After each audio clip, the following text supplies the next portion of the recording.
2024లో జరిగిన వాటి గురించి చెబుతున్నారు. బ్రహ్మంగారి కాలగణన ప్రకారం 2024 ప్రారంభం నుండి కొన్ని విషయాలు ఇప్పటికే జరిగాయి. ఆయన కాలజ్ఞానంలో చెప్పినట్టు కొన్ని విషయాలు నిజమయ్యాయి. జనాభా విపరీతంగా పెరుగుతుందని, అడవుల్లో నివసించే జంతువులు జనావాసాల్లోకి ప్రవేశించి మనుషుల ప్రాణాలు తీస్తాయని అంటున్నారు. అంతేకాదు, ఈ ఏడాది ద్వితీయార్థంలో బ్రహ్మంగారు చెప్పిన విషయాలు తెలుసుకోవాలంటే వివాహేతర సంబంధాలు విపరీతంగా పెరుగుతాయన్నారు. అంతేకాదు, వ్యవసాయ భూములు బీడుగా మారి పంటలు సరిగా పండక తీవ్ర ఆహార కొరత ఏర్పడుతుందన్నారు. ప్రజలు తీవ్ర ఆకలితో అలమటిస్తారని బ్రహ్మంగారు వెల్లడించారు. పండ్లు వాటి రుచిని కోల్పోతాయి. శాస్త్రవేత్తలు రకరకాల ప్రయోగాలు చేసి మానవాళికి ముప్పు తెస్తారని వెల్లడించారు.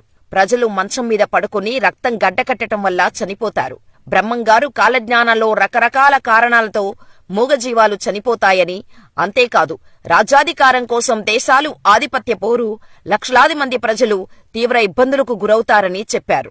ఇవి దాదాపు జరిగాయని పండితులు అంటున్నారు. నిజానికి బ్రహ్మంగారు కాలజ్ఞానాన్ని సంవత్సరాల వారీగా కాని ఒకేసారి కాని చెప్పలేదు. వేర్వేరు వ్యక్తులకు వేర్వేరు సార్లు చెప్పారు.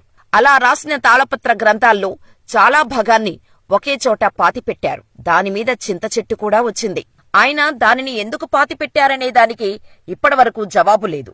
బ్రహ్మంగారు కర్నూలు జిల్లాలోని పశువుల కాపరిగా ఉంటూ